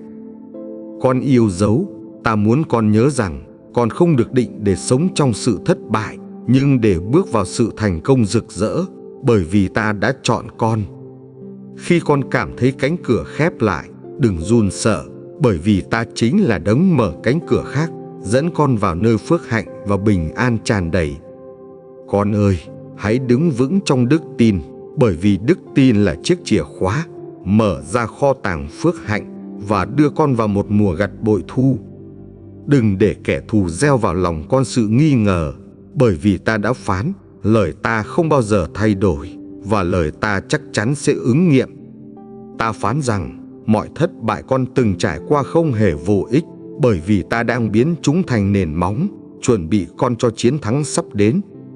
Còn hãy nhớ rằng sự thành công ta ban không chỉ về vật chất, nhưng còn là sự trọn vẹn trong linh hồn, để con được sống trong bình an bền vững. Hãy để lời ta trở thành ngọn đèn soi sáng, bởi vì chỉ trong lời ta, con mới tìm được sự dẫn dắt, và chỉ trong ta, con mới tìm thấy sự an nghỉ. Con ơi, đừng nhìn vào giới hạn của mình, bởi vì ta là đấng vô hạn, ta làm được những điều lớn lao vượt quá mọi sự con mong đợi. Khi con cầu nguyện, hãy tin rằng lời cầu nguyện không bao giờ biến mất, nhưng chạm đến thiên đàng và mở ra dòng sông phước hạnh chảy xuống đời con. Ta phán với con rằng sự chậm trễ không phải là sự từ chối, nhưng là thời gian ta dùng để chuẩn bị điều tốt đẹp và giữ phước hạnh con bền vững. Con hãy để lòng mình luôn cảm tạ, bởi vì lòng biết ơn mở ra nhiều phép lạ và khiến con nhìn thấy sự nhân từ ta trong từng chi tiết nhỏ. Đừng sợ hãi khi con bước vào điều mới, bởi vì ta đã đi trước con, san bằng chông gai và dựng lối thẳng để con bước vào thành công. Con ơi, ta muốn con tin rằng phước hạnh ta ban không bao giờ cạn kiệt, nhưng luôn dư dật để con chia sẻ và để con trở thành nguồn phước cho nhiều người. Khi con yếu đuối, hãy đến gần ta, bởi vì sức mạnh ta trọn vẹn trong yếu đuối, và ta sẽ ban cho con sự can đảm để tiếp tục hành trình. Con hãy nhớ rằng ta đã chọn con trước khi thế gian hình thành, và ta đã đặt trong con một kế hoạch thánh khiết không ai có thể hủy bỏ. Đừng để sự so sánh khiến con mệt mỏi, bởi vì ta dựng nên con độc nhất, và phước hạnh ta định sẵn cho con cũng mang dấu ấn riêng biệt. Con ơi, hãy đứng trong ánh sáng ta, bởi vì ánh sáng ấy sẽ xua tan mọi bóng tối và sẽ đưa con đến nơi phước hạnh dư đầy. Ta phán rằng phước hạnh ta ban không chỉ thay đổi hiện tại, nhưng còn làm mới tương lai và đem lại hy vọng cho những thế hệ sau con. Con hãy tin rằng sự thành công của con không chỉ dành cho riêng con, nhưng sẽ trở thành lời chứng sống động để nhiều người khác được nâng đỡ trong đức tin. Ngay lúc này, ta đang đặt tay ta trên con, ban phước, ban bình an và ban sức mạnh để con bước vào thành công lớn lao ta đã định cho con. Con yêu dấu, ta muốn con biết rằng ngay cả khi mọi sự xung quanh lung lay, lời hứa ta dành cho con vẫn đứng vững và chắc chắn ứng nghiệm trong đời con. Khi con cảm thấy mình nhỏ bé, hãy nhớ rằng ta chính là đấng toàn năng, và ta có thể dùng con để làm những việc lớn lao vượt ngoài trí tưởng tượng. Con ơi, ta đã đặt trong con một giấc mơ, và giấc mơ ấy không phải là ngẫu nhiên, nhưng là lời hứa ta sẽ hoàn tất đúng thì giờ. Đừng nản lòng khi con chưa thấy kết quả, bởi vì ta đang hành động trong sự thầm lặng, và phước hạnh sẽ bùng nổ như bình minh sau đêm tối dày đặc. Hãy nhớ rằng sự thành công ta ban không chỉ thay đổi đời sống con, nhưng còn đem lại sự khích lệ và niềm hy vọng cho nhiều người đang mỏi mệt. Ta phán rằng con sẽ bước đi từ vinh quang đến vinh quang, từ chiến thắng này đến chiến thắng khác, bởi vì ta là đấng dẫn dắt con từng ngày. Con hãy để lời ta trở thành nền tảng, bởi vì khi con đứng vững trong lời ta, không bão tố nào, không thử thách nào có thể làm lung lay niềm tin. Đừng để những lời nói của người đời làm con chùn bước, bởi vì chính ta đã gọi con, và sự kêu gọi ấy không ai có thể thay đổi. Con ơi, hãy tin rằng không một vũ khí nào chế tạo để chống lại con sẽ thành công, bởi vì ta là đấng bảo vệ con đời đời không rời xa. Hãy để lòng con ngập tràn ngợi khen, bởi vì ngợi khen sẽ mở ra cánh cửa để phước hạnh tuôn đổ và để con thấy phép lạ hiển lộ rõ ràng. Ta phán rằng con không bao giờ đơn độc, bởi vì ta luôn ở bên, cùng con bước qua thung lũng tối tăm và đưa con đến đồng cỏ xanh tươi. Con ơi, hãy đứng vững trong sự trông cậy, bởi vì trông cậy giữ con kiên định và sẽ đưa con đến nơi phước hạnh rạng ngời, vượt quá sự mong chờ. Khi con yếu đuối, hãy chạy đến ta, bởi vì trong sự yếu đuối, sức mạnh ta trở nên trọn vẹn và ta sẽ làm cho con vững vàng. Con hãy nhớ rằng phước hạnh ta ban không phải là tạm bợ, nhưng là bền vững, bởi vì nó được xây dựng trên tình yêu và lòng nhân từ đời đời. Đừng lo lắng về ngày mai, bởi vì ta đã nắm giữ, ta đã hoạch định và ta đã chuẩn bị mọi điều tốt nhất cho con trong tình yêu không đổi. Con ơi, hãy tiếp tục cầu nguyện, bởi vì cầu nguyện không chỉ thay đổi hoàn cảnh, mà còn thay đổi tấm lòng con, giúp con gắn bó hơn trong ta.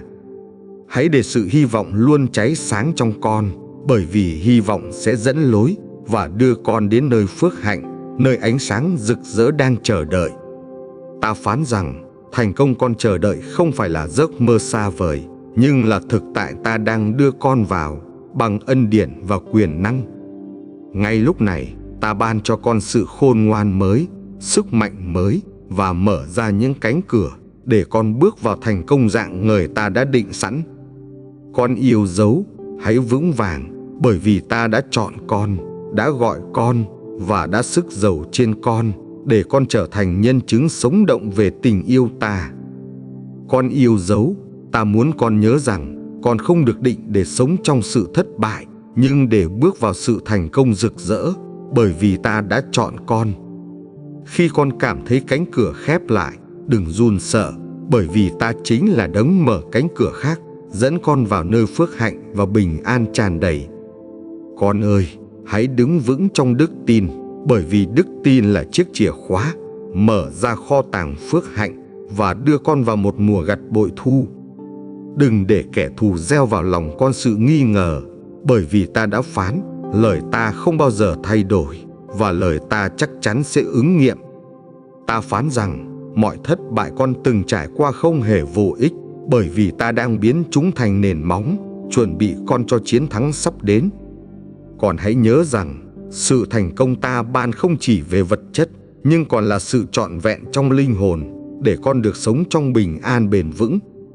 Hãy để lời ta trở thành ngọn đèn soi sáng, bởi vì chỉ trong lời ta, con mới tìm được sự dẫn dắt, và chỉ trong ta, con mới tìm thấy sự an nghỉ. Con ơi, đừng nhìn vào giới hạn của mình, bởi vì ta là đấng vô hạn, ta làm được những điều lớn lao vượt quá mọi sự con mong đợi. Khi con cầu nguyện, hãy tin rằng lời cầu nguyện không bao giờ biến mất, nhưng chạm đến thiên đàng và mở ra dòng sông phước hạnh chảy xuống đời con. Ta phán với con rằng, sự chậm trễ không phải là sự từ chối, nhưng là thời gian ta dùng để chuẩn bị điều tốt đẹp và giữ phước hạnh con bền vững. Con hãy để lòng mình luôn cảm tạ, bởi vì lòng biết ơn mở ra nhiều phép lạ và khiến con nhìn thấy sự nhân từ ta trong từng chi tiết nhỏ. Đừng sợ hãi khi con bước vào điều mới, bởi vì ta đã đi trước con, san bằng chông gai và dựng lối thẳng để con bước vào thành công. Con ơi, ta muốn con tin rằng phước hạnh ta ban không bao giờ cạn kiệt, nhưng luôn dư dật để con chia sẻ và để con trở thành nguồn phước cho nhiều người. Khi con yếu đuối, hãy đến gần ta, bởi vì sức mạnh ta trọn vẹn trong yếu đuối, và ta sẽ ban cho con sự can đảm để tiếp tục hành trình.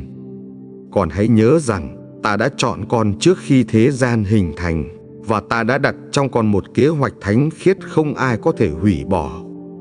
Đừng để sự so sánh khiến con mệt mỏi, bởi vì ta dựng nên con độc nhất, và phước hạnh ta định sẵn cho con cũng mang dấu ấn riêng biệt. Con ơi, hãy đứng trong ánh sáng ta, bởi vì ánh sáng ấy sẽ xua tan mọi bóng tối và sẽ đưa con đến nơi phước hạnh dư đầy.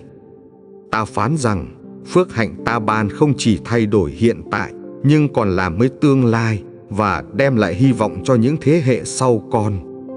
Con hãy tin rằng, sự thành công của con không chỉ dành cho riêng con, nhưng sẽ trở thành lời chứng sống động để nhiều người khác được nâng đỡ trong đức tin. Ngay lúc này, ta đang đặt tay ta trên con, ban phước, ban bình an và ban sức mạnh để con bước vào thành công lớn lao ta đã định cho con. Con yêu dấu, ta muốn con biết rằng, ngay cả khi mọi sự xung quanh lung lay, lời hứa ta dành cho con vẫn đứng vững và chắc chắn ứng nghiệm trong đời con. Khi con cảm thấy mình nhỏ bé, hãy nhớ rằng ta chính là đấng toàn năng, và ta có thể dùng con để làm những việc lớn lao vượt ngoài trí tưởng tượng. Con ơi, ta đã đặt trong con một giấc mơ, và giấc mơ ấy không phải là ngẫu nhiên, nhưng là lời hứa ta sẽ hoàn tất đúng thì giờ. Đừng nản lòng khi con chưa thấy kết quả, bởi vì ta đang hành động trong sự thầm lặng, và phước hạnh sẽ bùng nổ như bình minh sau đêm tối dày đặc. Hãy nhớ rằng, sự thành công ta ban không chỉ thay đổi đời sống con, nhưng còn đem lại sự khích lệ và niềm hy vọng cho nhiều người đang mỏi mệt. Ta phán rằng, con sẽ bước đi từ vinh quang đến vinh quang, từ chiến thắng này đến chiến thắng khác, bởi vì ta là đấng dẫn dắt con từng ngày. Con hãy để lời ta trở thành nền tảng, bởi vì khi con đứng vững trong lời ta, không bão tố nào, không thử thách nào có thể làm lung lay niềm tin. Đừng để những lời nói của người đời làm con chùn bước, bởi vì chính ta đã gọi con, và sự kêu gọi ấy không ai có thể thay đổi. Con ơi, hãy tin rằng, không một vũ khí nào chế tạo để chống lại con sẽ thành công, bởi vì ta là đấng bảo vệ con đời đời không rời xa. Hãy để lòng con ngập tràn ngợi khen, bởi vì ngợi khen sẽ mở ra cánh cửa để phước hạnh tuôn đổ, và để con thấy phép lạ hiển lộ rõ ràng. Ta phán rằng con không bao giờ đơn độc, bởi vì ta luôn ở bên, cùng con bước qua thung lũng tối tăm và đưa con đến đồng cỏ xanh tươi. Con ơi, hãy đứng vững trong sự trông cậy, bởi vì trông cậy giữ con kiên định và sẽ đưa con đến nơi phước hạnh rạng ngời, vượt quá sự mong chờ. Khi con yếu đuối, hãy chạy đến ta, bởi vì trong sự yếu đuối, sức mạnh ta trở nên trọn vẹn và ta sẽ làm cho con vững vàng. Con hãy nhớ rằng phước hạnh ta ban không phải là tạm bợ, nhưng là bền vững, bởi vì nó được xây dựng trên tình yêu và lòng nhân từ đời đời. Đừng lo lắng về ngày mai, bởi vì ta đã nắm giữ, ta đã hoạch định và ta đã chuẩn bị mọi điều tốt nhất cho con trong tình yêu không đổi. Con ơi, hãy tiếp tục cầu nguyện, bởi vì cầu nguyện không chỉ thay đổi hoàn cảnh, mà còn thay đổi tấm lòng con, giúp con gắn bó hơn trong ta. Hãy để sự hy vọng luôn cháy sáng trong con, bởi vì hy vọng sẽ dẫn lối và đưa con đến nơi phước hạnh, nơi ánh sáng rực rỡ đang chờ đợi. Ta phán rằng thành công con chờ đợi không phải là giấc mơ xa vời, nhưng là thực tại ta đang đưa con vào bằng ân điển và quyền năng. Ngay lúc này, ta ban cho con sự khôn ngoan mới, sức mạnh mới và mở ra những cánh cửa để con bước vào thành công rạng ngời ta đã định sẵn. Con yêu dấu, hãy vững vàng, bởi vì ta đã chọn con, đã gọi con và đã sức dầu trên con để con trở thành nhân chứng sống động về tình yêu ta. Con yêu dấu, ta muốn con biết rằng không có sức mạnh nào trên đời có thể phá hủy kế hoạch ta, bởi vì ta là đấng nắm giữ mọi điều trong tay. Khi con cảm thấy mệt mỏi và kiệt sức, hãy ngước mắt nhìn ta, bởi vì ta chính là nguồn sức mạnh, ban cho con hơi thở và sự sống mới. Con ơi, hãy nhớ rằng ta không kêu gọi con để thất bại, nhưng kêu gọi con để chiến thắng, để trở thành ánh sáng và niềm hy vọng cho nhiều linh hồn khác. Đừng để hoàn cảnh hiện tại đánh lừa con, bởi vì những gì mắt con thấy chỉ là tạm thời, còn kế hoạch ta cho con thì đời đời không đổi. Hãy tin rằng ta đang mở ra con đường mới, nơi con sẽ bước đi trong phước hạnh và con sẽ nhìn thấy sự thành công bền vững trải dài trên hành trình. Ta phán với con rằng mọi giọt nước mắt, mọi lời cầu nguyện và mọi sự trung tín con bày tỏ đều không hề vô ích trước mặt ta. Con ơi, ta đã chuẩn bị cho con một tương lai đầy hy vọng, một tương lai không thiếu thốn, một tương lai dư dật phước hạnh để con được sống trọn vẹn. Đừng nhìn vào những gì con mất, bởi vì ta là đấng phục hồi và ta có thể ban lại cho con gấp bội, vượt xa những gì con từng mong chờ. Hãy nhớ rằng thành công con đang tìm kiếm không nằm trong tay người đời, nhưng trong tay ta, và chỉ ta mới có thể ban nó cách trọn vẹn. Còn hãy bước đi trong sự can đảm, bởi vì ta đã đặt Thánh Linh trong con để con sống mạnh mẽ và để con bước đi trong ánh sáng vinh hiển. Ta phán rằng con không phải là đuôi, nhưng là đầu. Con sẽ ở trên chứ không ở dưới, và phước hạnh ta ban sẽ theo đuổi con. Con ơi, hãy để lời ta trở thành hơi thở, bởi vì lời ta nuôi dưỡng linh hồn, soi sáng bước đi và đem lại cho con sự bình an vượt hiểu biết. Khi con yếu đuối, hãy đến gần ta, bởi vì ta sẽ nâng con lên, sẽ đặt chân con trên vững chắc và sẽ ban sức mạnh để con đứng vững. Đừng lo lắng về ngày mai, bởi vì ta đã nắm giữ và ta đã hoạch định từng bước đi để đưa con đến nơi đầy dẫy phước hạnh. Con ơi, ta muốn con tin rằng phước hạnh ta ban không chỉ cho hiện tại, nhưng còn lan tỏa đến nhiều thế hệ, đem lại sự sống và niềm hy vọng. Hãy để trái tim con luôn ngợi khen, bởi vì ngợi khen mở ra cửa trời và đưa con đến gần hơn với sự tuôn đổ phước hạnh ta dành cho con. Ta phán rằng không có gì con làm trong sự trung tín bị lãng quên, bởi vì ta là đấng công bình và ta sẽ trả lại cho con gấp bội. Con hãy đứng vững trong sự trông cậy, bởi vì trông cậy là neo giữ linh hồn, giúp con bền lòng và giúp con nhìn thấy sự thành tín của ta. Đừng quên rằng ta đã đặt trong con giấc mơ và ta sẽ làm nó thành hiện thực để danh ta được vinh hiển và để đời con được viên mãn. Ngay giờ này, ta đang ban cho con sự khôn ngoan, sức mạnh và bình an để con tiếp tục hành trình và bước vào mùa thành công rực rỡ đã định sẵn. Con yêu dấu, ta muốn con biết rằng không một kế hoạch nào của kẻ thù có thể phá hủy điều ta đã định sẵn, bởi vì ta là đấng toàn năng nắm giữ tất cả. Khi con bước đi trong bóng tối, đừng sợ hãi, bởi vì ánh sáng ta luôn ở đó, chiếu rọi từng bước và đưa con đến nơi đầy dẫy phước hạnh. Con ơi, hãy nhớ rằng ta không kêu gọi con để sống trong sự thiếu thốn, nhưng để con bước vào mùa dư dật, nơi phước hạnh tuôn tràn như sông ngòi bất tận. Đừng để những thất bại tạm thời làm con chùn bước, bởi vì chúng chỉ là bước đệm, chuẩn bị con cho những thành công lớn lao hơn đang đến gần trong tương lai. Ta phán rằng con sẽ nhìn thấy những điều kỳ diệu, và khi thời điểm đến, phước hạnh sẽ bùng nổ, vượt quá sự mong đợi, khiến con kinh ngạc và ngập tràn niềm vui. Con ơi, ta đã nghe tiếng kêu than của con, và ta đã thấy những giọt nước mắt âm thầm, tất cả đều trở thành hạt giống gieo trên cánh đồng thiên thượng. Hãy tin rằng ta không bao giờ làm phí phạm sự trung tín của con, nhưng sẽ ban thưởng gấp bội, để con biết ta là đấng thành tín đời đời. Đừng lo lắng khi người khác không hiểu con, bởi vì chính ta đã hiểu rõ. Ta biết tấm lòng con, và ta chính là đấng ban giá trị cho con. Con hãy đứng vững trong lời ta, bởi vì lời ta là nền tảng vững chắc, giúp con không bị lung lay và giữ con đứng an toàn giữa sóng gió. Ta phán rằng thành công của con sẽ không chỉ làm con vui mừng, nhưng còn khiến nhiều người khác nhận biết ta và tin vào sự thành tín của ta. Con ơi, hãy để trái tim con luôn mở rộng, bởi vì khi con biết trao đi yêu thương, con sẽ nhận lại nhiều phước hạnh hơn con từng cầu xin. Hãy nhớ rằng ta không đo lường thành công bằng sự vĩ đại bên ngoài, nhưng bằng sự trung tín trong lòng và tình yêu con dành cho ta. Khi con cầu nguyện, hãy tin chắc rằng lời con không bao giờ rơi vào khoảng không, bởi vì ta nghe, ta thấu hiểu và ta đang hành động thay cho con.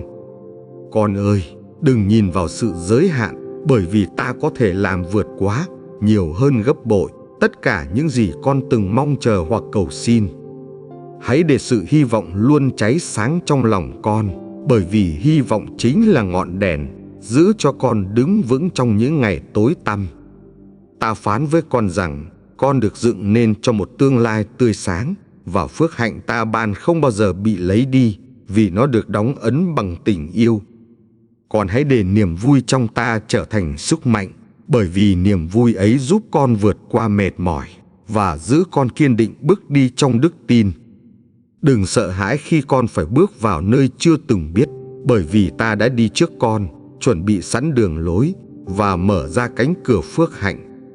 Ngay lúc này, ta đang ban cho con sự khôn ngoan mới, sức mạnh mới và lòng can đảm để con tiếp tục hành trình và bước vào mùa thành công vinh hiển. Con yêu dấu, hãy nhớ rằng ta yêu con bằng tình yêu đời đời, và trong tình yêu ấy, con sẽ luôn được nâng đỡ, giữ gìn và ban phước dư dật mãi mãi. Con yêu dấu, ta muốn con biết rằng hành trình con đã đi không hề vô nghĩa, nhưng từng bước đều được ta sắp đặt để đưa con đến phước hạnh trọn vẹn. Khi con nhìn lại, con sẽ thấy dấu vết ta trong từng mùa, và con sẽ nhận ra rằng ta chưa bao giờ rời xa con dù chỉ một khoảnh khắc. Con ơi, ta đã nhìn thấy mọi thử thách con chịu đựng, và ta đã biến những đau thương ấy thành chứng cớ sống động về quyền năng và tình yêu đời đời của ta. Hãy nhớ rằng sự thành công ta ban không phải để con kiêu ngạo, nhưng để con trở thành nguồn sáng, nâng đỡ và khích lệ nhiều người khác đang tìm kiếm hy vọng. Ta phán với con rằng phước hạnh sắp tới không chỉ thay đổi đời con, nhưng còn ảnh hưởng đến gia đình và sẽ lan tỏa đến nhiều thế hệ mai sau. Con ơi, hãy để lòng con luôn gắn bó trong lời cầu nguyện, bởi vì cầu nguyện là sợi dây liên kết giữ con đứng vững trong sự hiện diện thánh khiết của ta. Đừng lo lắng về điều con chưa thấy, bởi vì đức tin chính là đôi mắt giúp con nhìn rõ điều ta đang chuẩn bị, dù mắt trần chưa thể nhận biết. Ta muốn con nhớ rằng mọi sự ta cho phép đều có mục đích, và mục đích ấy luôn nhằm đem lại phước hạnh và đưa con đến sự thành công lâu bền. Con ơi, đừng sợ hãi khi con đi qua bóng tối, bởi vì ánh sáng ta đủ mạnh soi rõ bước con và giữ con đứng vững giữa đêm dài. Khi con cầu nguyện với lòng chân thành, ta không chỉ nghe nhưng còn hành động, và ta sẽ trả lời con bằng những điều tốt đẹp vượt xa mọi mong chờ. Hãy để niềm tin con trở thành bài ca, bởi vì đức tin ấy sẽ nâng con lên và biến giọt nước mắt con thành tiếng cười trong chiến thắng.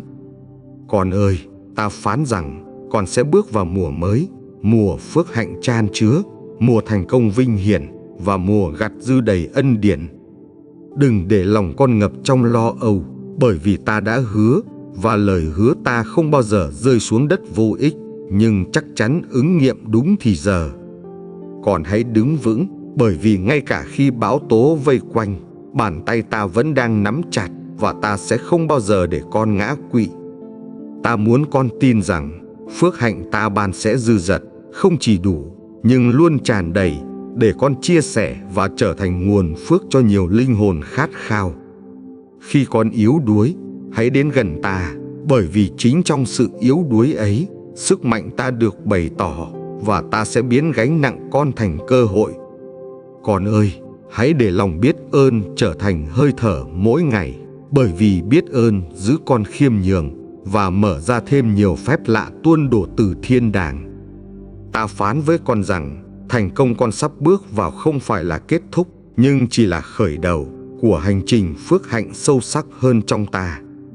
Con hãy chuẩn bị tấm lòng, bởi vì ta sắp làm mới mọi sự, ta sắp mở cánh cửa, và ta sắp đưa con đến một tầm cao mới.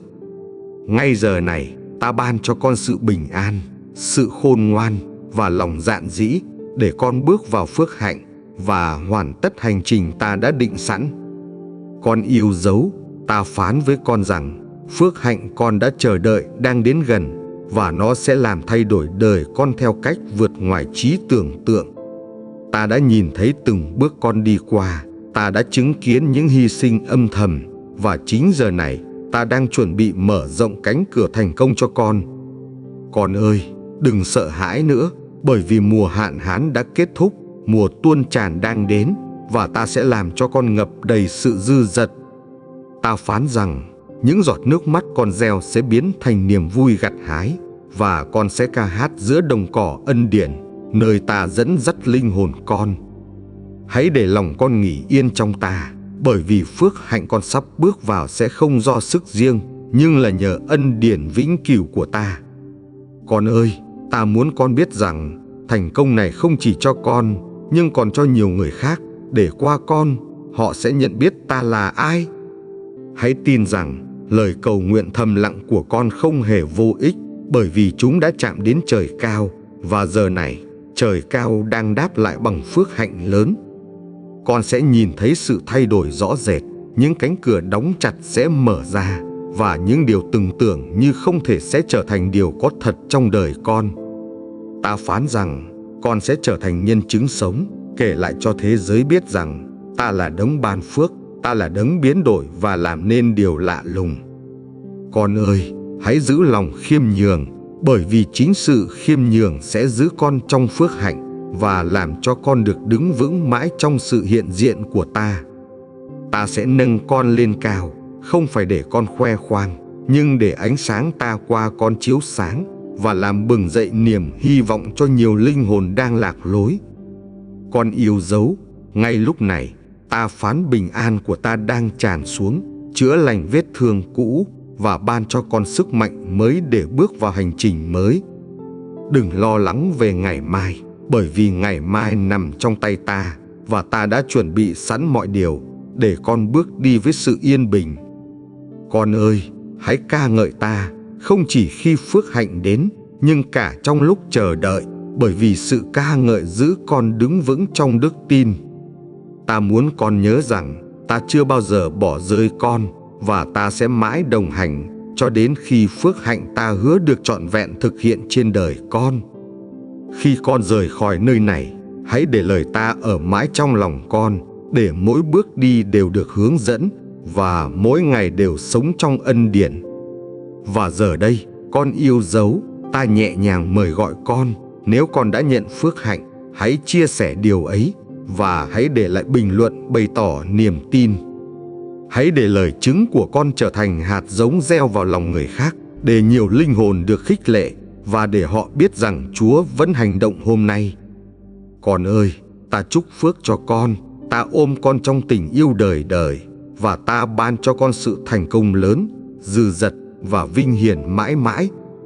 Và khi con nghe những lời cuối này, hãy nhớ rằng tên gọi được ghi khắc trong tim con sẽ luôn vang vọng, lời Chúa mỗi ngày chữa lành,